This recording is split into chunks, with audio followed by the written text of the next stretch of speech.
로마서 8장 1절부터 11절 말씀까지 함께 봉독합니다. 그러므로 이제 그리스도 예수 안에 있는 나에게는 결코 정죄함이 없나니 이는 그리스도 예수 안에 있는 생명의 성령의 법이 죄와 사망의 법에서 너를 해방하였음이라. 율법이 육신으로 말미암아 연약하여 할 수 없는 그것을 하나님은 하시나니 곧 죄로 말미암아 자기 아들을 죄 있는 육신의 모양으로 보내어 육신의 죄를 정하사 육신을 따르지 않고 그 영을 따라 행하는 우리에게 율법의 요구가 이루어지게 하려 하심이니라. 육신을 따르는 자는 육신의 일을, 영을 따르는 자는 영의 일을 생각하나니 육신은 생각은 사망이요 영의 생각은 생명과 평안이니라. 육신의 생각은 하나님과 원수가 되나니 이는 하나님의 법에 굴복하지 아니할 뿐 아니라 할 수도 없음이라. 육신에 있는 자들은 하나님을 기쁘시게 할 수 없느니라. 만일 너희 속에 하나님의 영이 거하시면 너희가 육신에 있지 아니하고 영에 있나니 누구든지 그리스도의 영이 없으면 그리스도의 사람이 아니라. 또 그리스도께서 너희 안에 계시면 몸은 죄로 말미암아 죽은 것이나 영은 의로 말미암아 살아있는 것이니라.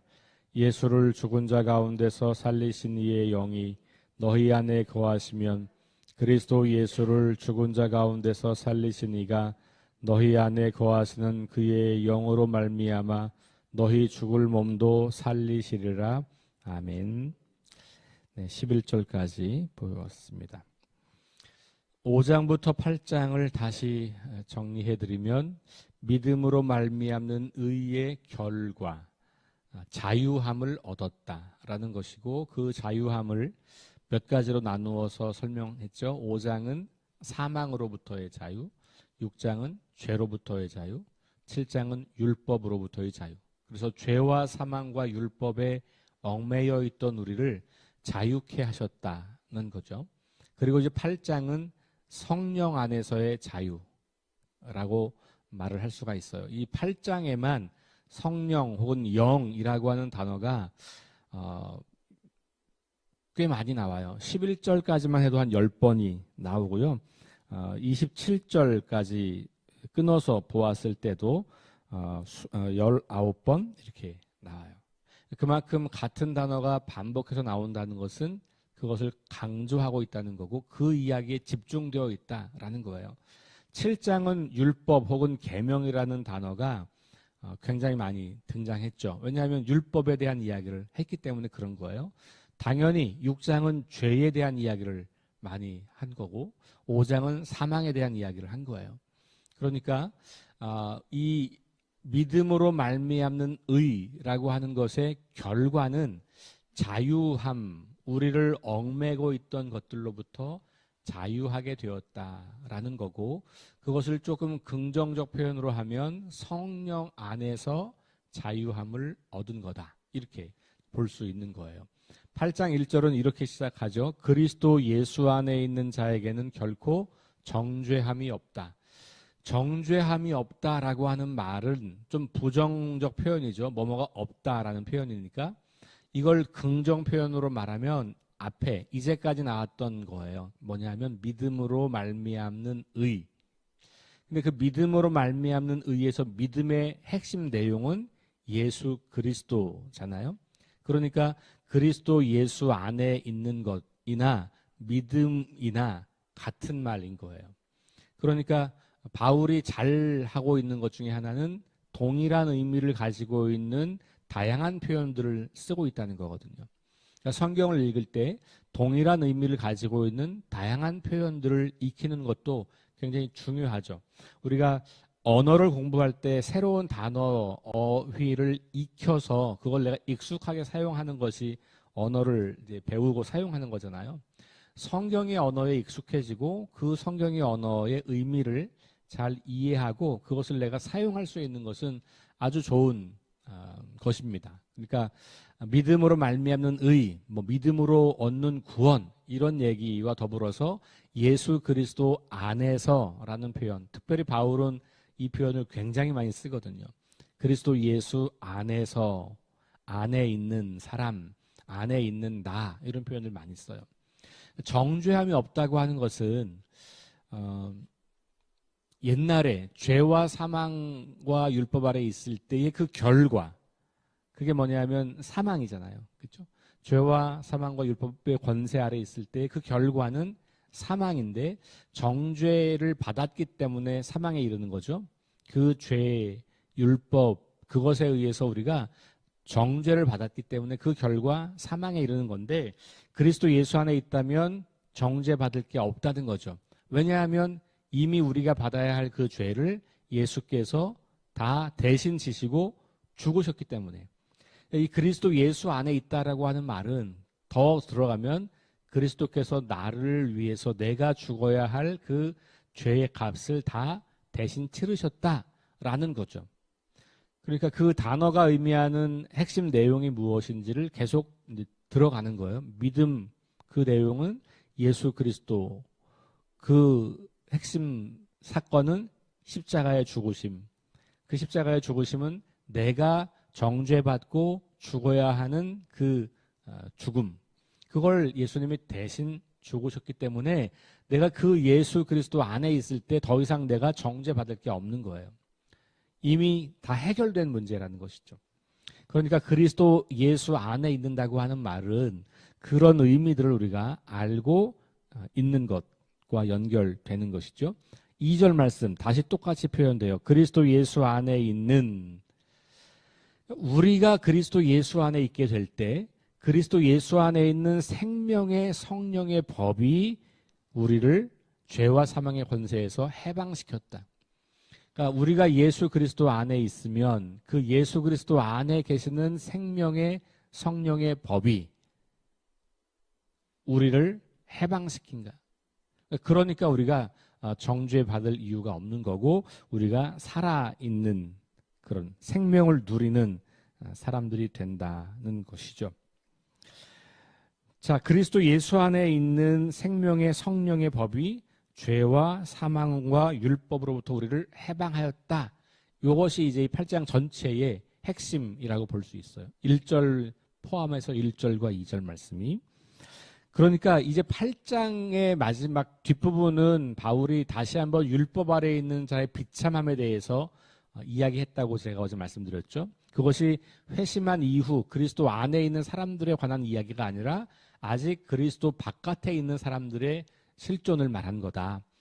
그래서 그것과 극명한 대조를 이루는 성령 안에 있는 사람들에 대한 이야기를 8장에서 더 돋보이게 하려고 하는 거였어요. 그러니까 율법 아래에서는 꿈도 꿀 수 없었던 일이 일어나기 시작했는데 그게 바로 8장에 나타나는 거예요. 우리가 그리스도 예수 안에 있기 때문에 우리가 율법 아래에서는 꿈도 꿀 수 없었던 이 놀라운 일들이 우리 안에 이루어졌다는 것이죠. 근데 그것이 바로 뭐냐 하면 하나님께서 우리를 생명으로 옮기셨다는 거예요. 그리고 그 통로로 예수 그리스도 십자가 사건이 있는 거고 우리는 그 하나님께서 우리를 생명으로 옮기시는 그 사건의 주인공이 되기 위해서는 예수 그리스도의 그 십자가 사건을 믿음으로 받아들이는 것. 이것이 중요하다. 이런 이야기들을 계속해서 하고 있는 겁니다. 그러니까 3절에 보면 율법이 육신으로 말미암아 연약하여 할 수 없는 그것을 하나님은 하셨다. 율법이 할 수 없었던 건 뭐죠? 할 수 있었던 건 뭐죠? 죄를 인식하게 하는 것. 이건 할 수 있었지만 할 수 없는 건 뭐냐면 죄를 이기게 하는 것. 이건 못하는 거죠. 그러니까 율법이 가지고 있는 긍정적 기능이 있지만 율법의 한계가 분명하다. 그건 뭐냐면 우리의 죄를 문제를 해결할 수 없는 거였어요. 죄를 인식하게는 하지만 그 죄를 넘어서게는 못했는데 이제 하나님께서 그 일을 행하셨다라고 하는 거죠. 곧 죄로 말미암아 자기 아들을 죄 있는 육신의 모양으로 보내요. 그러니까 우리가 가지고 있는 죄를 위해서 그 죄 때문에 자기 아들을 죄 있는 육신의 모양으로 우리와 똑같은 사람으로 보내셨다. 이게 우리가 계속해서 말하는 예수님께서 이 땅에 오셨다고 하는 이야기인 거예요. 뭐 때문에 오셨다고요? 죄 때문에. 왜냐하면 우리가 이 죄를 이길 수 없기 때문에 하나님께서 이 죄를 이길 수 있는 방법으로 하나님의 아들을 이 육신의 모습으로 보내셨다. 그래서 육신의 죄를 정하사 육신을 따르지 않고 그 영을 따라 행하는 우리에게, 그러니까 예수님도 육신의 모양으로 오셔서 육신의 죄라고 하는 것을 입게 한 거죠. 죄가 없으신 분이지만 죄의 육신의 몸을 입게 한 것은 육신을 따르지 않고 그 영을 따라서, 여기서는 그럼 누구의 영이죠? 그리스도의 영이죠. 혹은 하나님의 영. 그러니까 하나님께서 당신의 영을 아들을 통해서 우리에게 주신 거예요. 그러니까 예수님이 오셨다고 하는 것은 단순히 몸만 온 게 아니고 하나님의 영이 함께 오신 거예요. 그러니까 우리가 예수님을 따른다고 하는 것은 그 예수님 안에 계신 하나님의 영을 따르게 되는 거예요. 그래서 우리에게 율법의 요구가 이루어지게 하려 하십니다. 그러니까 하나님이 행하신 일이 바로 이런 거예요. 우리가 할 수 없는 그 일을 하나님께서 대신 행해 주신 거예요. 누구를 통해서? 그 아들을 통해서. 그래서 우리가 그 아들 안에 계시는 성령, 하나님의 영으로 말미암아 우리도 이제는 생명을 따르는 사람, 그래서 율법의 요구가 완전하게 이루어질 수 있는 사람이 되었다라고 선포하고 있는 것이죠. 율법 아래 있을 동안에는 죄와 사망의 권세에 그 지배를 받았는데, 이제는 하나님의 이 놀랍고 위대한 은혜 아래 있기 때문에 이제는 그 은혜의 지배 아래 사는 사람이 된 거예요. 여기 하나님이 아들을 죄 있는 육신의 모양으로 보내었다라고 하는 이 문장을 그냥 한 단어로 말하면 은혜인 거예요. 하나님의 은혜, 혹은 사랑, 혹은 구원, 이렇게 말할 수 있겠죠? 그러니까 이게 다 다른 언어를 사용할 수 있지만 가리키는 내용은 같은 거예요. 이제 우리는 율법 아래 있지 않고, 죄 아래 있지 않고, 사망 아래 있지 않고 은혜 아래 있는 것이죠. 그리고 그 하나님의 사랑 안에 거하게 되는 것이고, 그러니까 당연히 그 구원을 누리면서 살게 되는 거고, 그 구원의 내용은 더 이상 우리가 사망의 종으로 사는 게 아니라 자유함을 얻은 사람으로 생명을 누리는, 영생을 누리는 그런 사람이 되었다. 그래서 여러분, 영생이라고 하는 것은요, 죽은 다음에 시작되는 게 아니에요.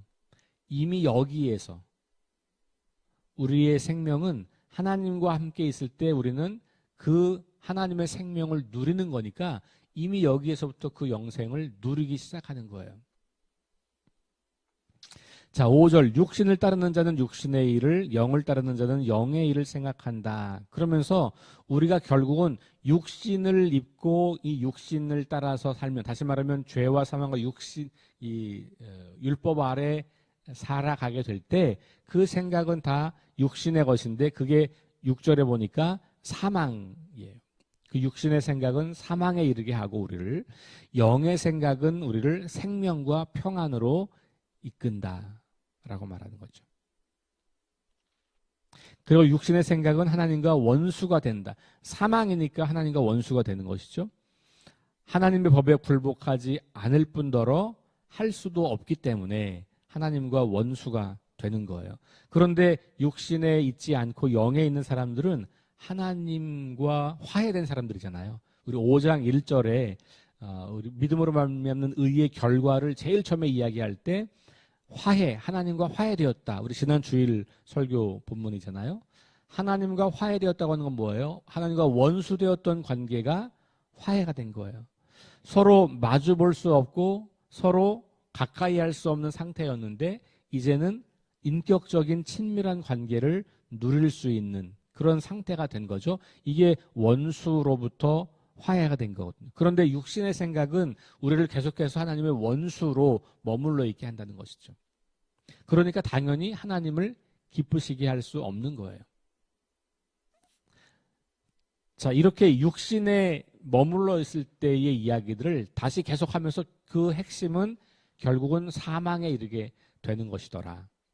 그리고 그것은 우리가 율법에 따라서 육신의 삶을 살아갈 때 그렇게 되더라라는 이야기를 하는 거고, 반대 이야기를 이제 9절부터 하고 있는 겁니다. 만일 너희 속에 하나님의 영이 거하시면, 이렇게 이야기해요. 그러니까 우리 안에 하나님의 영이 거하시면 그러면 육신에 있지 아니하고 영에 있다. 이렇게 이야기하죠. 하나님의 영이라고 하기도 하고, 바울은 또 다른 곳에서 예수의 영이라고 한 적도 있고 성령이라고 한 적도 있어요. 그러니까 이건 다르게 표현할 수 있지만 같은 거죠. 결국은 하나님의 영, 성령 혹은 예수의 영, 예수님 안에 계신 것은 바로 하나님의 영인 거고, 그러니까 우리가 예수님 안에 있게 될 때 우리에게 하나님의 영이 있는 거고, 그럴 때 우리는 온전한 하나님의 사람이 된다는 것이죠. 자, 9절 후반부에 읽어보면 누구든지 그리스도의 영이 없으면 그리스도의 사람이 아니라, 그리스도의 영, 하나님의 영, 그리스도의 영, 성령 다 같은 의미라고 볼 수가 있을 거예요. 자, 결국은 우리가 그리스도인이다라고 말할 때 그 핵심은 종교 생활을 하기 때문이 아니라 뭐라고요? 우리 안에 그리스도의 영이 계시기 때문에. 그러니까 우리가 이제 방금 전에 빈들의 마른 불같이 메마른 나의 영혼, 그 갈급한 내 심령 위에 성령님 오소서, 우리 이렇게 찬양했습니다만, 이건 이제 시적 표현이니까 그렇게 할 수 있지만 신학적으로 보면 매우 틀린 말이에요. 왜냐하면 이미 우리는 성령이 우리 안에 거하는 사람이잖아요. 우리가 믿음 안에 있을 때 성령은 우리 안에 이미 거하는 거지, 우리가 막 요청해서 불러와야 되는 게 아니에요. 그거는, 이 표현은 매우 우리 샤머니즘이나 불교의 영향을 많이 받은 거예요. 왜냐하면 샤머니즘이나 불교는 영을 불러와야 돼요. 우리나라에서 자주 볼 수 있는 게 뭐냐면 무슨 뭐 초혼제 이런 거, 아니면 무슨 그 위령제 이런 거 하잖아요. 근데 그런 게 뭐냐 하면 여기 떠다니는 영을 초대한다든지 아니면 위로한다든지 뭐 이런 표현이거든요. 우리는 그런 게 아니고 이미 우리가 믿음 안에 있게 될 때 이미 우리는 성령 안에 있는 거고 성령이 우리 안에 계신 거예요. 그러니까 자꾸만 오세요라고 말하는 게 아니라 우리에게 핵심은 우리 안에 이미 성령이 계신다는 것을 확신하고 그 성령님을 바라보는 거예요. 그리고 그 성령님을 의식하고 내 안에 계신 그분이 어떻게 말씀하시나 귀를 기울이는 거죠. 그것이 성령과 동행하는 삶을 사는 거예요. 자, 그리스도의 영이 없으면 그리스도의 사람이 아니다 라고 하는 말씀을 잘 기억할 필요가 있습니다. 그런데 여기 만일이라고 하는 가정법을 쓰고 있지만 실제로는 지금 바울은 그리스도인들, 믿음으로 말미암는 의, 그 의를 얻은 사람들을 향해서 말하고 있는 거예요. 우리가 과거에 비참한 우리의 인간의 상태에 있을 때는 상상할 수도 없고 도무지 계획할 수도 없고 만들어낼 수도 없었던 그 놀라운 일을 하나님께서 예수 그리스도를 보내셔서 우리가 그분을 믿는 믿음으로 말미암아 그것을 가능케 하셨잖아요. 그러니까 그것이 우리의 믿음 안에서 우리 안에 예수의 영이 혹은 그리스도의 영이 우리 안에 있어서 우리를 이제 지배하는 거죠. 죄와 사망과 율법이 우리를 지배했다가 이제는 그 그리스도의 영, 성령이 우리를 지배하는 사람이 된 거예요. 바울이 다메섹에서의 굉장히 강력한 영적 체험을 하고 나서 그가 자기 자신을 성령께서 강력하게 지배하고 있다고 하는 그런 믿음을 갖게 된 것 같아요.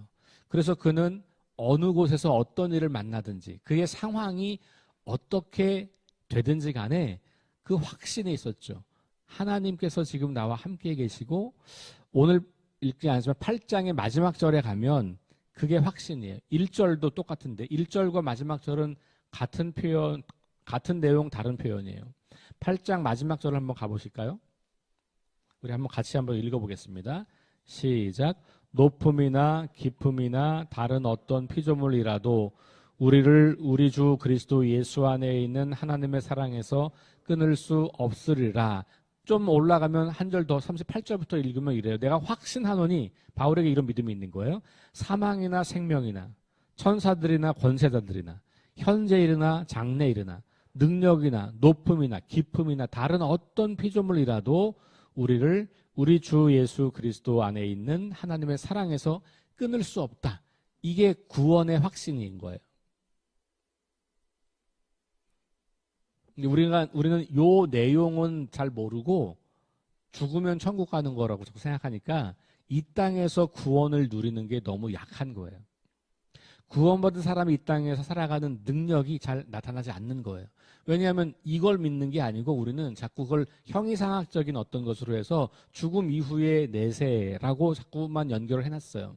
그것만 자꾸 강조했기 때문에 이 땅을 살아가면서 믿음이 우리에게 어떻게 작동하는지, 어떻게 작동해야 하는지를 잘 말하지 않은 거예요.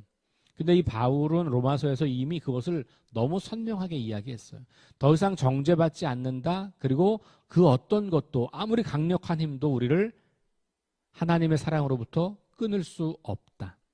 그러면 내가 지금 경험하는 매우 강력한 부정적 경험 속에서도 이 믿음을 가지고 살아갈 때 우리는 하나님을 떠나지 않고 하나님 안에서 우리의 삶을 살아갈 수 있는 거고요. 우리 힘으로 어찌할 수 없는 불가항력적인 고통이나 괴로움이나 상황 속에서도 하나님이 여전히 신실하신 분이고 이 상황이 나를 심지어 죽음으로 몰고 간다고 할지라도 내가 하나님으로부터 멀어지는 게 아니고 하나님으로부터 버림받는 게 아니고 오히려 그 죽음을 초월하여서 하나님 안에 영원한 생명을 누리게 되는 하나님의 사랑이 여전히 나에게 유효하다고 하는 그 믿음을 우리가 갖게 되는 거예요. 그러니까 이것이 믿음이 가지고 있는 우리의 이 땅을 살아갈 때 이 믿음이 우리 안에서 작동할 수 있는 굉장히 강력한 능력인 거죠. 그러니 제가 주일날 말씀드린 것처럼 순교의 죽음이 가능한 거예요. 왜냐하면 그 죽음도 나를 어찌할 수 없다는 믿음이 있는 거거든요. 내가 죽어? 괜찮아. 그래도 하나님의 사랑에서 나를 끊을 수 없어. 이건 어마어마한 믿음이죠. 바울은 지금 그 믿음을 말하는 거예요. 그리고 믿음으로 말미암는 의, 하나님의 의가 나타났다라고 하는 것을 정말로 믿는다면 우리가 이런 믿음을 가지고 살아갈 수 있다라고 하는 거예요. 그것이 바로 그리스도의 영이 우리 안에 있어서 우리의 삶을 그렇게 이끌어가는 거죠. 이것이 바로 그리스도의 영에 의해 지배를 받는 사람, 은혜의 지배 아래 있는 사람, 하나님의 능력 안에 있는 사람의 삶의 모습인 거죠. 10절 또 그리스도께서 너희 안에 계시면 몸은 죄로 말미암아 죽은 것이나 영은 의로 말미암아 살아있는 것이니라. 그리스도 예수 안에 있으면 우리가 이렇게 죽은 것 같지만 살아있는 존재. 이 부활을 우리가 좀 염두에 둘 수 있는 표현이죠. 몸은 죽으나 영은 살아있다라고 하는 말. 11절 예수를 죽은 자 가운데서 살리신 이의 영이, 이게 하나님의 영이죠. 너희 안에 거하시면 그리스도 예수를 죽은 자 가운데서 살리신 이, 그 하나님이 너희 안에 거하시는 그의 영으로, 자신의 영으로 말미암아 너희 죽을 몸도 살리시리라. 그러니까 방금 8장 마지막 절에 있는 것처럼 사망도 하나님의 사랑에서 우리를 끊을 수 없다는 게 바로 이 이야기예요. 그러니까 이렇게 교리적이고 신학적인 그 언어가 뭘 의미하는지를 바울은 잘 풀어놓고 있어요. 여기서 그러니까 우리가 부활을 믿는다 혹은 구원받았다라고 하는 게 내용이 도대체 뭐냐. 그것은 우리가 어떤 강력한 힘을 만나도 하나님과 우리 사이를 끊어놓을 수 없을 만큼 우리가 하나님과 화해가 되었고 그 하나님 안에서 우리의 삶을 누리게 되더라는 말을 하고 있는 거죠. 그래서 더 이상 율법으로는 이룰 수 없는 그 일을 이루게 되었다. 그러니까 우리가 율법으로 이룰 수 없는 일이 뭡니까? 하나님 앞에 의롭다고 인정받는 거잖아요. 우리가 열심히 그 율법을 지킨다고 해서 되는 게 아니다라고 하는 말씀에서 그걸 알 수 있잖아요. 오히려 죄가 더 인정되고 죄가 더 많아지고 죄로 기우는 그 경향성을 우리가 가지고 있는데 이 영이, 성령이 우리 안에서 우리를 그렇지 않은 사람으로 만들어 준다는 이야기를 하고 있는 겁니다. 영에 속한 사람이 누리는 가장 강력한 축복, 생명 안에 있다라고 하는 것. 이걸 기억하시면서 오늘도 여러분들이 마주하는 여러 가지 삶의 처지와 형편과 여건 속에서 이 놀라운 신비가 나에게 실제가 되었다. 하나님의 사랑이 나를 감싸고 있다. 하나님의 그 사랑이 내 모든 상황을 이길 수 있도록 돕는다. 그래서 나를 생명 가운데 거하게 한다라고 하는 것을 분명히 기억하시고 하루를 살아갈 수 있기를 주의 이름으로 축원합니다. 기도합시다. 하나님 감사합니다. 이제 죄와 사망 아래에서 율법으로는 할 수 없었던 그 놀라운 일을, 우리가 감히 꿈도 꿀 수 없었던 그 일을 하나님께서 은혜로 예수 그리스도를 통하여 우리에게 나타내 보이셨습니다. 우리가 그것을 믿는 믿음으로 말미암아 그리스도 안에 거하고 그리스도의 영이 우리 안에 거할 때 이제는 죽음이 아니라 생명이 우리의 것임을 다시 한번 확신합니다. 그래서 이 세상 그 어떤 것도, 세상에서 가장 강력하다고 말하는 죽음조차도 우리를 하나님의 사랑에서 끊을 수 없는 지경까지 우리와 하나님이 화해하고 친밀한 인격적 관계 속에 있다는 이 신비를 알게 하시니 감사합니다. 이것에 감사하며 감격하며 기뻐하며 오늘도 그리스도 안에서 살아갈 수 있도록 인도하여 주옵소서. 예수님 이름으로 기도합니다. 아멘. 함께 기도합니다. 네 가지 기도 제목. 성령의 능력으로 하나님 나라를 증언하고 살아내게 하소서. 하나님의 말씀이 기준이 되게 하소서.